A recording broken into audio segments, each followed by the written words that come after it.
Narito ang mga pinakamainit na balita ngayong tanghali. Double-digit oil price hike namumuro sa susunod na linggo. Transport crisis, pinangangambahan ng isang grupo.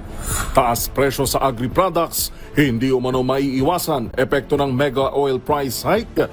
Price cap sa imported rice, ikinakasa ng Department of Agriculture. Bangko Sentral ng Pilipinas, kinalampag sa pagsadsad ng piso kontra dolyar. Sa MBC TV correspondents, bangkay ng hinihinalang miyembro ng NPA natagpuan sa Moises Padilla, Negros Occidental. Sa MBC TV Sports, Pilipinas pasok muli sa FIFA Women's World Cup matapos talunin ang Uzbekistan. At sa showbiz pated, Eman Bacosa Pacquiao ni-reveal na 1 week walang cellphone bago ang laban. Boxing, number 1 priority kahit pumasok na sa showbiz.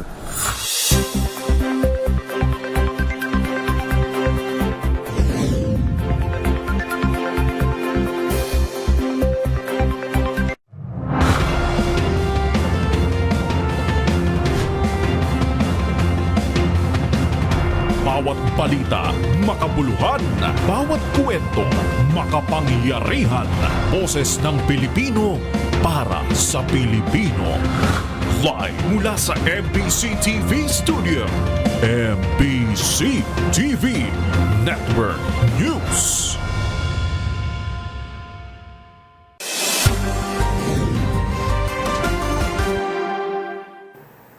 Pilipinas, una sa ating mga balita, kapit lang mga motorista, namumuro na naman sa ikatlong sunod na linggo ang mega oil price hike.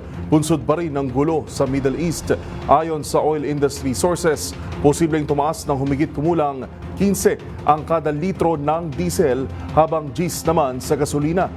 Posible namang hindi hihigit o bababa sa 17 pesos ang taas presyo sa kerosene. Nitong Huwebes, sumipa ang oil at gas prices sa world market matapos tirahin ng Iran ang energy infrastructure sa Middle East kabilang ang main gas facility ng Qatar, kung saan mula $180 per barrel ng Brent crude, sumipa ito sa $119 per barrel.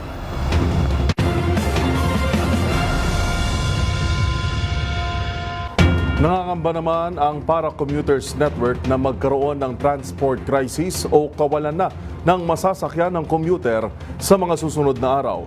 Ayon sa convener ng grupo na si Nanoy Rafael, dumarami na ang mga driver na napipilitang tumigil sa pamamasada sa gitna ng mega oil price increase at suspensyon sa taas pasahe sa PUVs.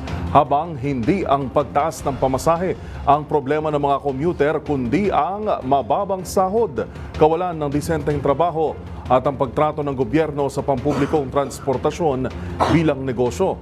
Binigyan din ng grupo ang agad na pangangailangan para sa dagdag sahod upang makaagapay sa sumisipang inflation. Nanawagan din silang alisin na ang VAT at excise tax sa langis upang direktang mapababa ang presyo ng petrolyo, pamasahe at mga pangunahing bilihin.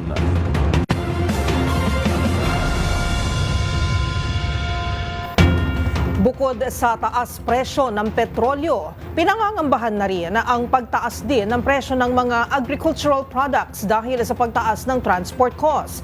Kaugnay niya na pinag-aaralan na rin ng Department of Agriculture ang pagpapatupad ng price cap sa 50 pesos kada kilo ang imported rice upang mapababa ang presyo sa merkado. Narito ang report ni Dustin Bayong. Maaaring makaranas na rin ng taas presyo ang mga produktong agrikultura, bunsod ng epekto ng malawakang oil price hike, dulot ng tensyon sa Middle East. Ito ang pangamba ng Department of Agriculture o DA sa kabila ng sapat na supply sa mga imbakan ng ilang produkto, gaya ng baboy, manok at sa gitna ng harvesting season ng ilang mga gulay. Ayon sa DA, ito ay maaaring dulot ng dagdag gastos sa pagbiyahe ng mga produkto na maaaring magpataas sa 3 piso kada kilo. Madali naman i-compute yung from point A to point B, magkano yung nagastos nila, magkano ilang tonelada yung kargado nila. At reasonable yung mga 3 piso kada kilo nagkakaroon ng increase because of additional transport costs. Samantala, sumirit naman ang presyo ng imported na bigas sa isang palengke sa Parañaque sa 60 pesos kada kilo mula sa dating 48 pesos, habang pumalo rin sa 60 hanggang 67 pesos kada kilo ang ilang presyo ng mga lokal na bigas. Ayon sa mga retailer, ito ay dahil sa mataas na transport cost dulot ng mega oil price hike. Batay naman sa bantay presyo ng DA, pumapalo na sa 45 to 49 pesos kada kilo ang well-milled na imported rice, habang 42 to 45 pesos kada kilo ang regular milled. Tumaas ito kung kukumpara sa dati nitong presyo bago magsimula ang gulo sa Middle East. Kaya naman pinaplano ng kagawaran ang paglilimita ng presyo ng bigas lalo na sa mga imported rice sa 50 pesos kada kilo. Actually, doon sa initial computation naman natin at nakausap na rin ni Secretary yung ilang importers, reasonable naman sa ngayon yung 50 pesos. There will be adjustments depende doon sa kung patuloy na tataas yung ating presyo ng dollar, yung dollar peso exchange rate, yung freight cost, saka yung presyo sa international market. Yan kasi yung nakaka-apekto sa presyuhan ng bigas na imported pagdating dito sa atin. Sa ngayon, wala pang tugon ng palasyo sa naturang rekomendasyon habang walang balak ang DA na ipatupad ang price ceiling sa local rice upang matiyak ang kita ng mga lokal na magsasaka. Samantala, tiniyak ng DA na magiging sapat pa ang supply ng ilang produktong agrikultura sa bansa hanggang sa mga susunod na buwan. Para sa MBC TV Network News, ito si Dustin Bayog ng DZRH TV. Una sa Pilipinas, una sa Pilipino.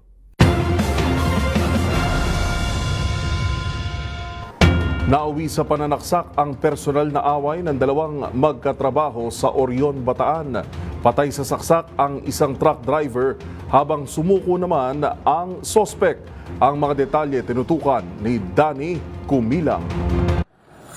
Isang 38 anyos na truck driver ang nasawi matapos saksakin ito ng kapwa manggagawa sa loob ng compound ng SMCSL Warehouse sa Barangay Santa Elena, Orion, Bataan alas 7:20 ng umaga. Kinilala ang biktima na si Reden Abiles Estormenos, residente ng Camarines Norte, habang ang suspect ay nakilala naman sa edad na 43 anyos, helper at tubong Leyte. Ayon sa investigasyon, nag-ugat ang insidente ng pananaksak sa personal na alitan na humantong ito sa mainitang pagtatalo ng dalawa hanggang sa saksakin ng suspect ang biktima. Agad na dinala sa ospital ang biktima, ngunit binawian ito ng buhay habang ginagamot. Kusang loob namang sumuko ang suspect sa mga gwardiya at inaresto ng mga responding pulis sa lugar. Kasalukuyang inihanda na ang kasong homicide laban sa suspect para sa inquest proceeding. Para sa MBC TV Network News, RH37, Danny Kumilang, una sa Pilipinas, una sa Pilipino.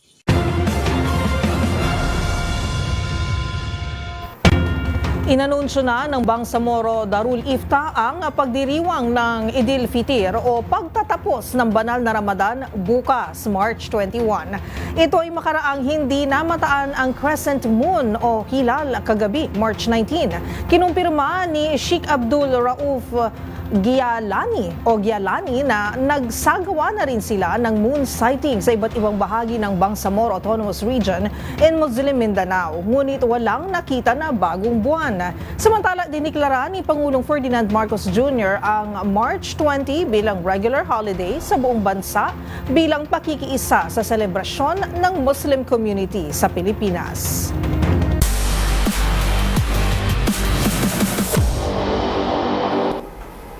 Sa mundo ng football, matagumpay na nasungkit ng Pilipinas ang pwesto sa World Cup matapos talunin ng Uzbekistan sa AFC Women's Asian Cup play-in.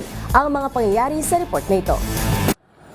Muling nakasiguro ng pwesto sa FIFA Women's World Cup ang Philippine Women's National Football Team matapos talunin ng Uzbekistan Women's National Football Team with 2-0 final score sa AFC Women's Asian Cup play-in noong Webes. Binuksan ni Angie Bird ang scoring sa 47 minute mula sa assist ni Jill Guy bago nadagdagan ni Jackie Sawiki ang kalamangan upang tuluyang masalyohan ang panalo ng Pilipinas. Dahil sa tagumpay, nakamit ng Pilipinas ang kanilang ikalawang sunod na paglahok sa Women's World Cup kasunod ang kanilang makasisayang debut noong 2023. Gaganapin ang susunod na edisyon ng torneo sa 2027 sa Brazil.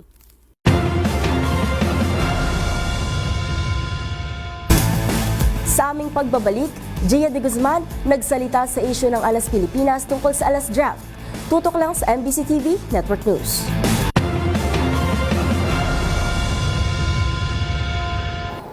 Narito pa ang mga balitang dapat ninyong abangan. Bangko Sentral ng Pilipinas kinalampag sa gitna ng patuloy na pagsadsad ng piso kontra dolyar. Sa MBC TV Global, ilang world leaders kinundena ang mga pag-atake ng Iran sa Strait of Hormuz. At sa Showbiz Spotted, global K-pop group na BTS nagbabalik kasama ang kanilang newest album na Arirang. Lahat ng yan sa pagbabalik ng MBC TV Network News.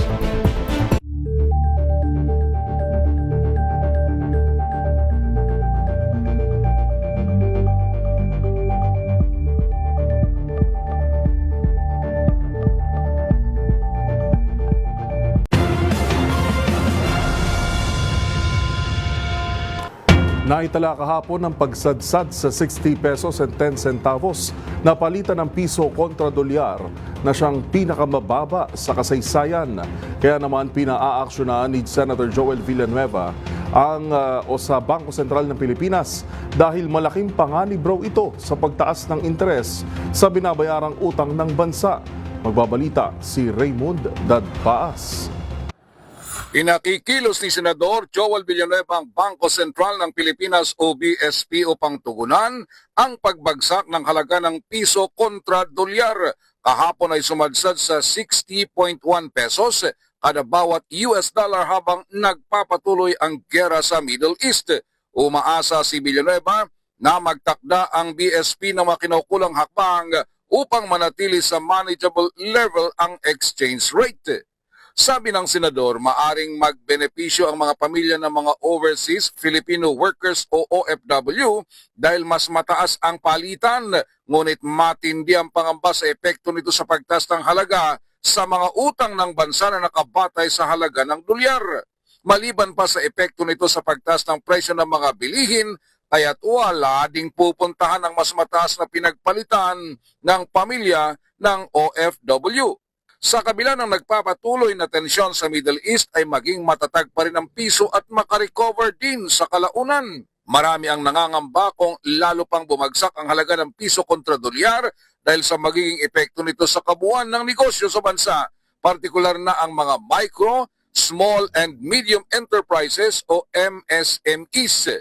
Ganon din ang mga utang ng Pilipinas na dollar-denominated na tiyak tataas ang babayarang interest. Para sa MBC TV Network News, ito si Raymond Dadpaas ng DZRH, una sa Pilipinas, una sa Pilipino.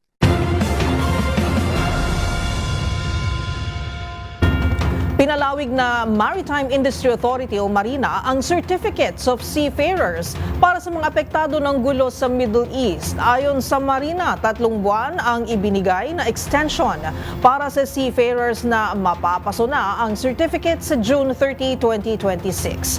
Paraan niya ito sa mga marino na apektado ng krisis sa gitnang silangan na hindi makabababa ng barko sa itinakdang panahon.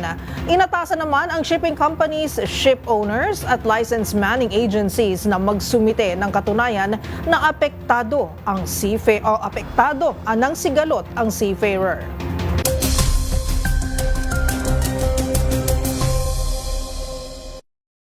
Pilipinas, para sa ating ulat panahon ngayong araw ng Biyernes, ihanda na po natin ang ating mga payong at bimpo dahil magsisimula na nating maramdaman ang mainit na panahon. Pero hindi pa ito ang simula ng tag-init dahil patuloy pa rin ng pag-iral ng hanging amihan na nakakapekto na lang ngayon sa extreme northern Luzon. Makikita naman natin na muling bumabalik ang easterlies o ang mainit at tuyong hangin mula sa dagat Pasipiko na nakakapekto sa nalalabing bahagi ng Luzon hanggang sa Visayas. Kaya naman asahan po natin ang mainit at malinsangang panahon ngayong araw. Habang sa Mindanao naman po, may tsansa ng localized thunderstorm. Ayon sa Pag-asa, wala pa rin tayong minomonitor na sama ng panahon sa loob at labas ng ating par.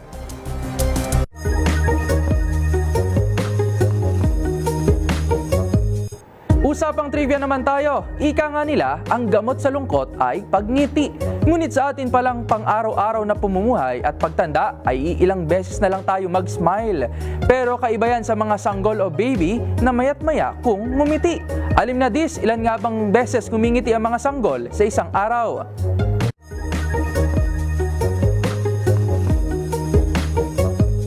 ba na ang mga sanggol o baby ay ngumingiti umano ng 400 times kada araw? Yan ay base sa isang pag-aaral kung saan nakita na mas mataas umano ang bilang ng smile ng baby kumpara sa bilang na pagngiti ng mga babae kada araw na umaabot lamang sa 62 times. Gayunman, mas mataas pa rin ito kumpara sa bilang ng pagngiti naman ng mga lalaki na nasa 8 beses lang umano kada araw.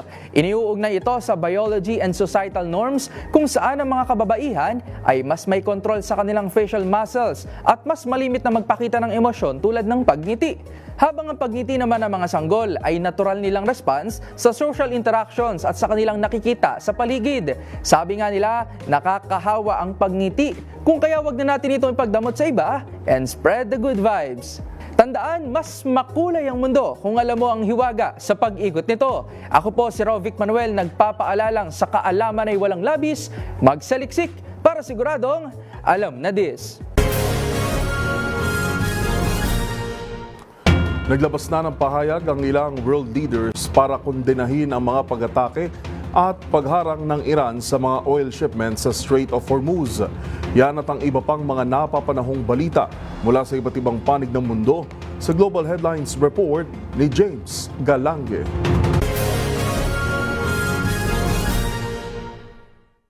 Balita mula sa United Kingdom, naglabas ng joint statement ang UK, France, Germany, Italy, the Netherlands at Japan para sa mga bansang kasapi sa digmaan sa Middle East, partikular ng nagaganap na tensyon sa Strait of Hormuz. Kung saan nakasaad sa mensaheng pagkondena sa mga pag-atake isinagawa ng Iran sa mga commercial vessel sa Gulf region na siya nag-aangkat ng langis. Ipinapanawagan rin ang agarang paghinto na may kakasang drone strikes at pagharang sa Gulf na anilay pagsunod at pagrespeto sa mga ipinapatupad na international law gaya na lamang na nakasaad sa UNSC Resolution 2817.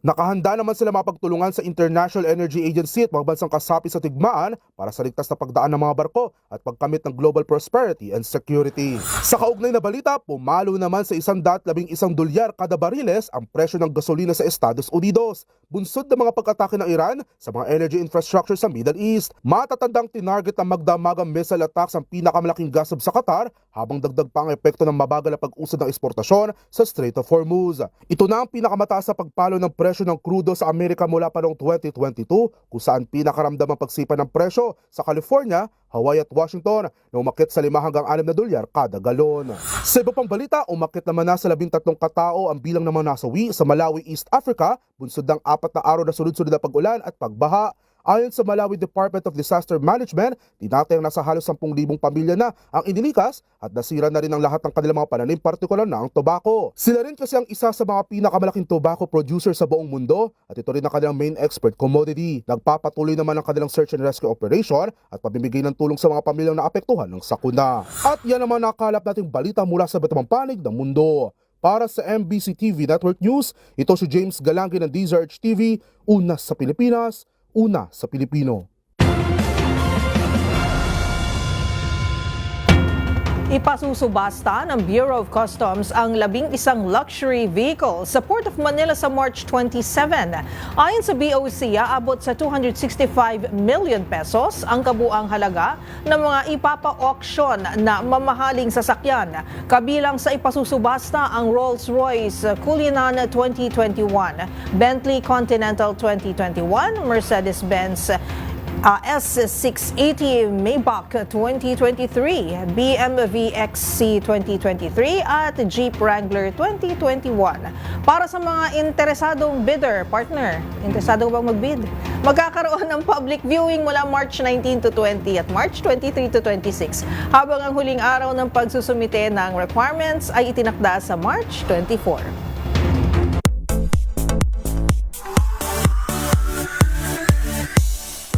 Sa mundo ng K-pop, buhay na buhay ang ARMYs all over the world dahil matapos ang ilang taong paghihintay, sa wakas ay inilabas na ang 5th album ng South Korean megastars na BTS. Narito ang report. 3, 2, 1, let's go!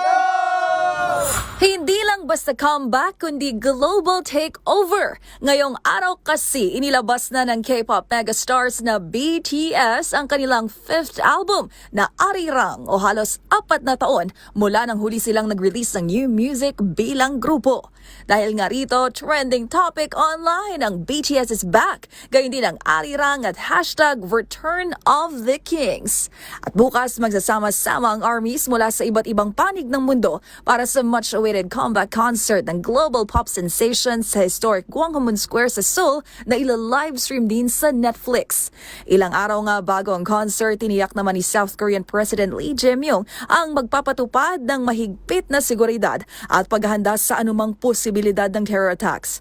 Samantala, kabilang nga sa mga excited ang actress beauty queen at certified army na si Megan Yang na first time daw mapapanood ng live ang OT7.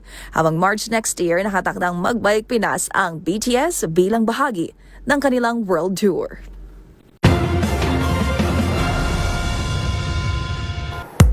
At sa aking pagbabalik, 22-year-old na boksingerong anak ni Pacman na si Eman Bacosa Pacquiao may ni-reveal na iniiwasang gamitin bago ang kanyang laban. Manatiling nakatutok dito lang sa MBC TV Network News, BRB.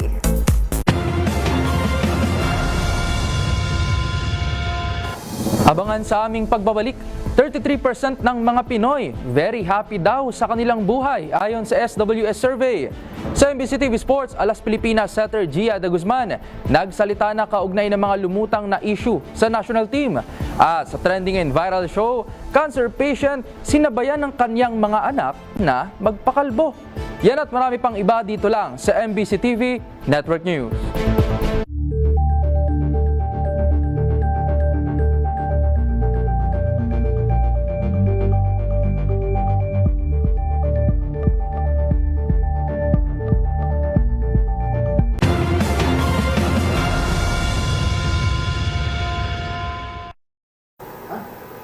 Sa pagpapatuloy ng ating balitaan, ngayong International Happiness Day ay marami pa rin Pilipino ang masaya sa kabila ng mga problemang kinakaharap ng bansa.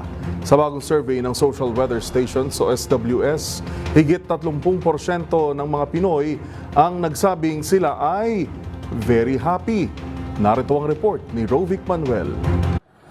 Karamihan ng mga Filipino adults ngayon ang nagsasabi na sila ay fairly happy o medyo masaya sa kanilang buhay, habang 1/3 ang nagsasabi na sila ay very happy. Ayon yan sa pinakahuling survey na inilabas ng Social Weather Stations o SWS. Isinagawa ang nationwide survey na yan noong November 24 to 30, 2025 sa tanong na kung gaano ba sila kasaya sa kanilang buhay sa kabuuan ngayon. Lumabas sa resulta na 50% ng adults ang fairly happy, 33% ang very happy, 15% ang not very happy, habang 2% naman ang not at all happy o hindi talaga sila masaya. Ang 33% na very happy adults ay halos kalapit lang rin sa 31% noong Marso ng nakaraang taon. Ngunit bahagyang bumaba kumpara noong December 2024. Samantala sa isang survey naman na isinagawa noong November 2025 sa kanila namang satisfaction sa buhay, lumabas na 28% ang very satisfied o lubos na nasisiyahan. Mas lamang dito ang 51% na medyo nasisiyahan. 14% ang hindi nasisiyahan, habang 7% naman ang lubos na hindi nasisiyahan sa kanilang buhay. Sa resulta, nakita rin na sa Metro Manila at Mindanao ang may pinakamaraming fairly happy adults na naitala na may 52%, habang sa Visayas naman ang may highest proportion na very happy adults na may 40% at huli ang Metro Manila na may 24%. Isinagawa ang survey na yan ng SWS sa pamamagitan ng face-to-face interview sa 1,200 adults sa buong Pilipinas. Para sa MBC TV Network News, ito si Rovic Manuel ng Deezer HTV. Una sa Pilipinas, una sa Pilipino. Samantala, natagpuan ang isang bangkay na pinaniniwalaang miyembro ng New People's Army o NPA sa Negros Occidental na nakainkwentro umano noon ng mga sundalo. Yan at ang iba pang mga rumarapidong balita mula sa probinsya, hatid ng iba't ibang istasyon sa ilalim ng MBC Media Group.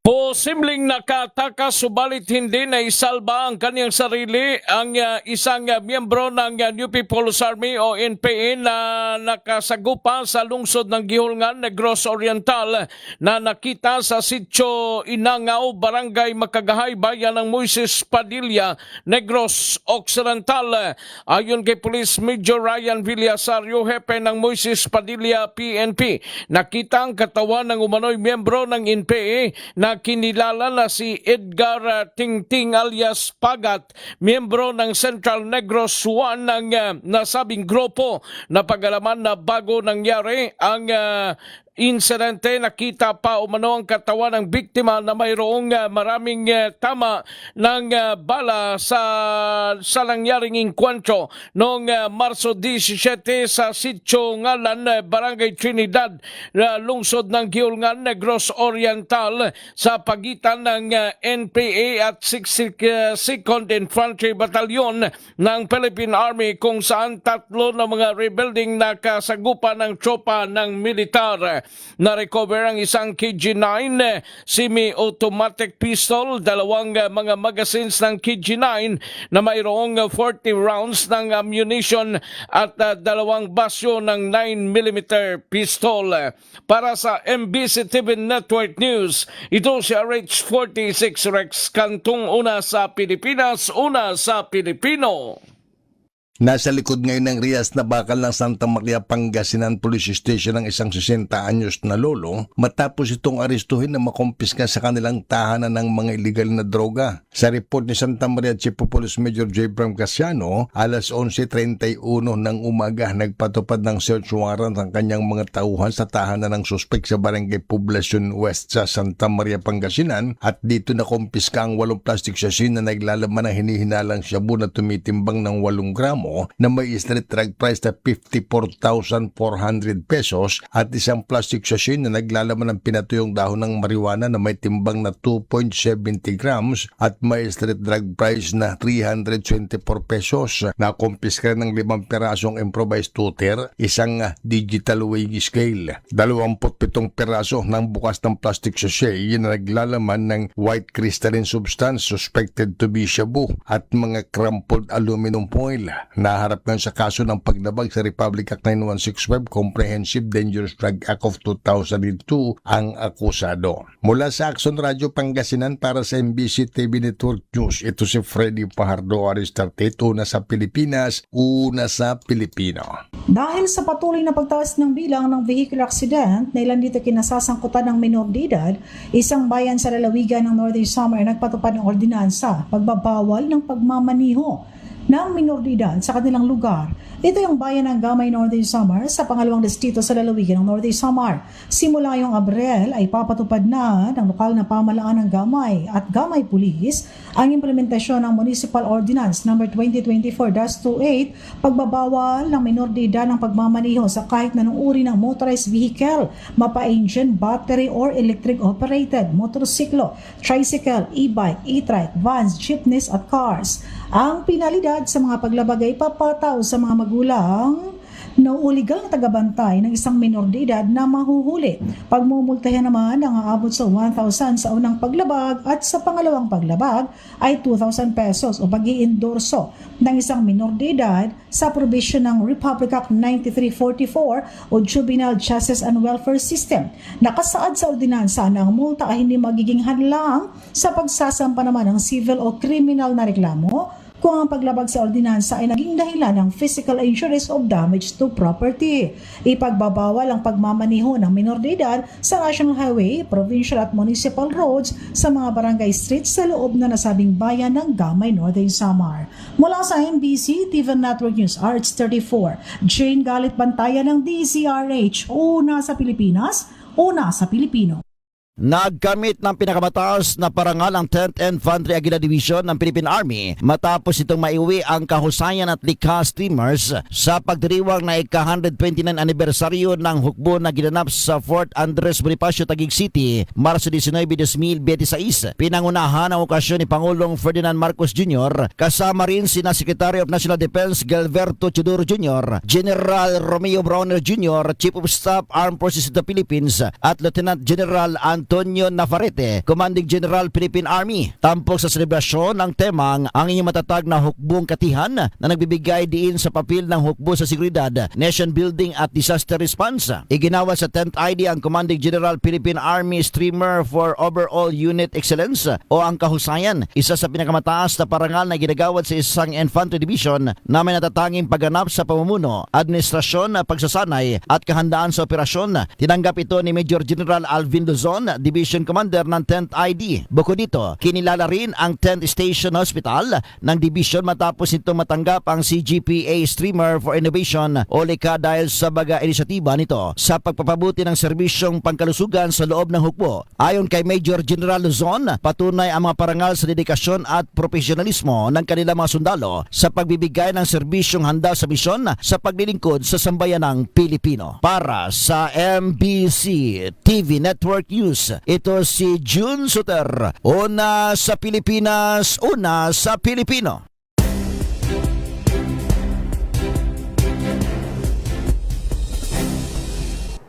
Pure love. Pinusuan ng maraming netizens ang dalawang anak na ito dahil sa ginawa nilang sakripisyo para sa kanilang nanay na isang cancer patient.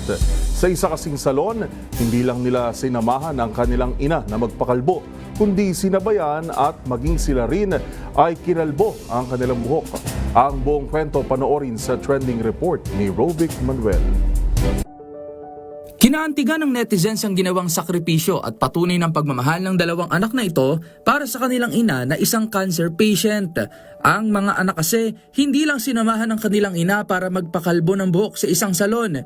Sinurpresa rin kasi nila ang kanilang ina dahil maging sila ay kumuha ng electric shaver at hindi nagdalawang isip na sabayan ng kanilang nanay habang ikinakalbo ang kanilang buhok. Bagay na nagpaantig sa maraming netizens. Mami, sabayan na lang kita. Tumigil ka nga dyan. Ay, kung ano ko talaga.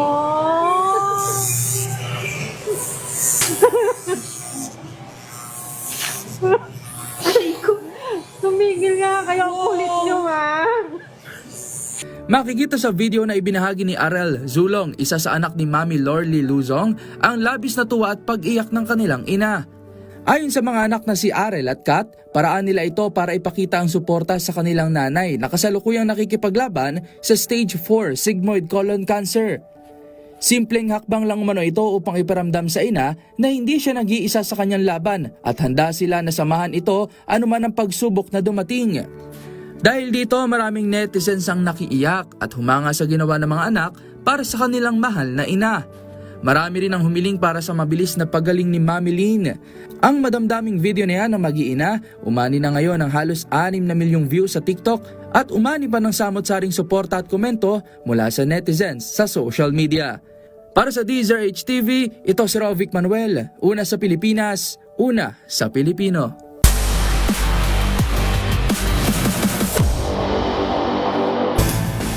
Sa mundo ng volleyball, nagpahayag ng pagtutol si Alas Pilipinas Captain Gia de Guzman sa pagkakaroon ng Alas Draft sa PVL. Gate ng veteran setter, kaya ng mga atleta na pagsabayin ng paglalaro sa national team at ang kanilang professional career. Narito ang report. Binasag na ni Alas Pilipinas Women Captain Gia de Guzman ang katahimikan kaugnay ng mga isyong kinakaharap ng national team matapos niyang ilahad ang kanyang panig sa serye ng Instagram stories. Ayon sa Alas Captain, naglaan siya ng oras upang iproseso ang mga pangyayari bago magsalita, kasabay ng pagbibigay diin sa kahalagahan ng pagre-representa sa bansa. Umugaw ang usapin matapos ihain ng Philippine National Volleyball Federation ang panukalang Alas Draft, kung saan iimbitahan ng mga manlalaro na eksklusibong maglaro para sa national team. Layunin umano nito na matugunan ang availability ng mga atleta, ayon yan kay PNBF President Tony Boyliao. Gayunman, para kay De Guzman na may karanasan sa paglalaro sa Japan habang kinatawan ng bansa, posibleng pagsabayin ng mga atleta ang paglalaro sa club at sa national team. Iginit din ng 8-time Premier Volleyball League best setter na hindi dapat mapilitan ng mga atleta na pumili sa pagitan ng national team at kanilang professional careers. Dagdag pa niya, maraming bansa ang matagumpay na isasabay ang dalawang setup na nagdudulot ng mas maayos na pag-unlad sa sport. Noon na nang nanawagan ng PNBF sa mga manlalaro, stakeholder at fans na makipagtulungan sa federasyon. Kasunod ng umiinit na usapin hinggil sa kapakanan ng mga atleta at sa direksyon ng national team.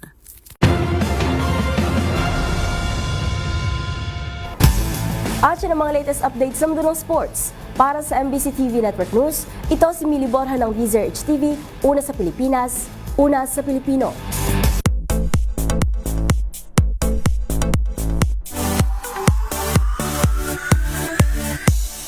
Mula professional sa mga boxing, talagang nag-crossover na rin ang anak ni Pacman na si Eman Bacosa Pacquiao sa mundo ng showbiz.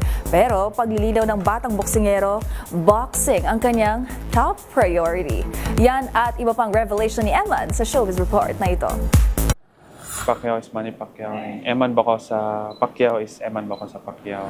Sumabak man sa mundo ng showbiz, nananatiling boxing ang #1 priority ng anak ni pambansang kamao Manny Pacquiao na si Eman, na pangarap daw maging isang world champion. Kamakailan nga lang, opisyal na rin itong ipinakilala bilang bagong ambassador ng local health and wellness brand na I Am Worldwide, kung saan nakasama niya ang idol na si Piolo Pascual. Na-advisean niya naman ako na wag akong kabahan. Enjoy ko lang yung mga moments na ganito. Nakilala nga rin ang 22 anyos na boksingero dahil sa kanyang mga dance video sa social media. At revelation ni Eman, isang linggo bago ang laban, abay wala raw munang cellphone. Unang-una is social media. 1 week before the fight, wala na akong phone. So, ganun. Dapat wala kang masyadong distraction. Siyempre, mag-chat yung mga friends mo or mga ganito-ganyan. So, dapat always fresh yung mind mo. Hindi ka masyado sa social media pag may fight na. At dahil nga sumabak na rin sa showbiz, tulad ng amang si Manny Pacquiao na napanood sa Netflix reality competition sa South Korea na Physical Asia, if given the chance, may balak rin ba siyang sumali sa mga ganitong klaseng palabas? Focus lang talaga ako sa professional boxing Kasi more on entertainment yun. Pero okay rin naman. Gusto ko rin naman yun. If God willing. Yes. Maugunita na nito lang Pebrero, tinalo ni Eman Bacosa Pacquiao ang isang Indonesian boxer via technical knockout sa laban na ginanap sa Tagbilaran City sa Bohol. At matapos niyan, bagamat naging matipid pagdating sa iba pang detalye, ayon kay Eman, may nakaamba na rin daw siyang laban this year.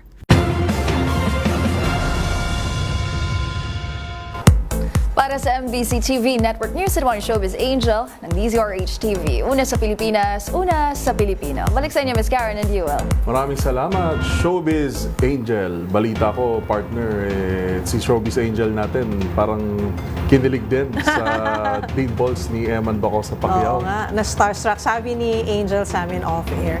Jillian Hu. Ganun. Oo nga, sabi niya, bait pala siya. Oo. Very down to earth. Ayan. Mukhang tinamaan ng Gumagano ating na. Showbiz Angel, At iyan po ang mga balitang aming nakalap ngayong araw ng Biyernes. Ito po si Yuel Reyes. At ako naman po si Karen Oyong. Magkita-kita tayong muli sa susunod na linggo para sa mga balitang makabuluhan, mga kwentong makapangyarihan. Hatid pa rin ang boses ng Pilipino para sa Pilipino.